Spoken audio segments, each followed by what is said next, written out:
third, final and most complicated. But it's actually really, really, really easy, but incredibly effective. Now grab 2 jumpers or steal them off your boyfriend, like I've done here. Turn them inside out and just do the same to each of them, which is slice them from the bottom of the sleeve all the way to the bottom of the side edge.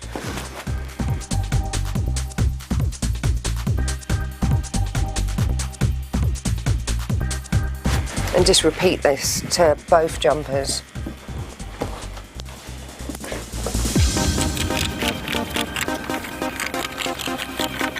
Right, there's one completely opened out. Now this is a cotton-based jumper and the other one's a beautiful lamb's wool-based jumper. It doesn't really matter. It's really the size rather than the density of the fabric which is important with this particular design. It's the only questionable thing with combining knitwear is how well the weaves and the fabrics all sit together.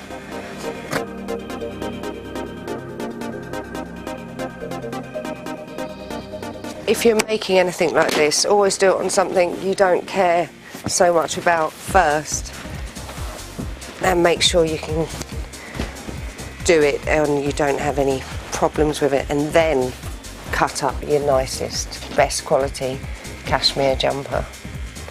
Right, now we've opened them both up, I'm going to lay them on top so the neck holes are both as central as possible.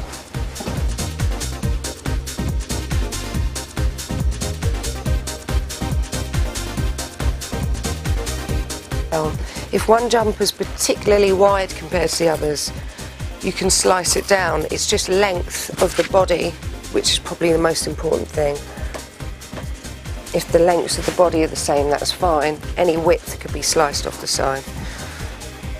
Now again, this is a design that needs an overlocker to secure the edges. But before that, I'm going to sew it into place. So that's why I've been putting the pins this way, so I can sew straight over them.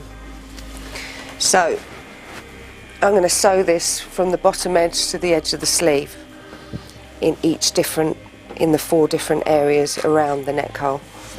I'm going to leave about 1 centimetre seam allowance, but that is going to kind of differ as the edges aren't exactly the same.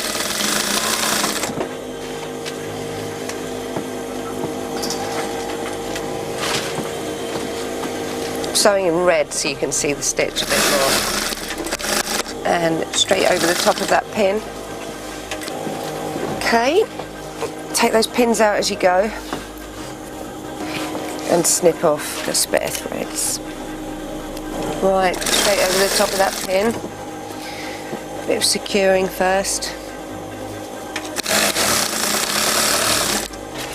Again, this technique could be applied to t-shirts, sweatshirts, anything really. Again, it's about seeing it differently. If you don't have an industrial machine or an overlocker, it could be stitched with a zigzag on a domestic machine. I don't think you'd want to hand stitch this one.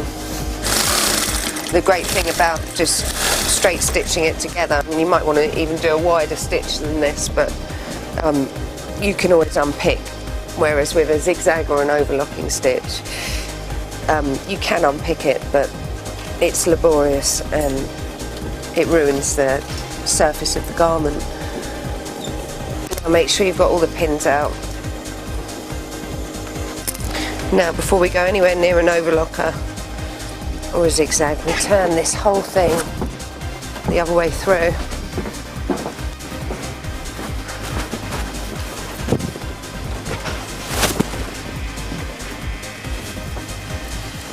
Try not to confuse ourselves too much. Okay. And we've created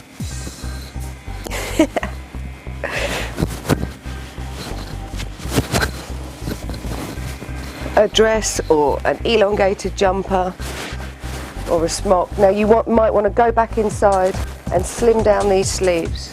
You might want to ruche the neck like in the first design, and you might want to slim the skirt section of it. But it's not about demonstrating technical genius of sewing knitwear together. It's actually about seeing things differently. So once things are opened up flat or turned on their heads or turned on their sides, they become completely different garments, and wearable in lots of different ways. I could wear the grey on the front or the stripes on the back, and you can actually, if you're feeling really clever, engage the armhole and turn this into a bit more of a cape back, so you're nice and warm on your back in winter. But my preferred way of wearing it is like that, and then you've got a nice little feature hole in the back. So that's me done.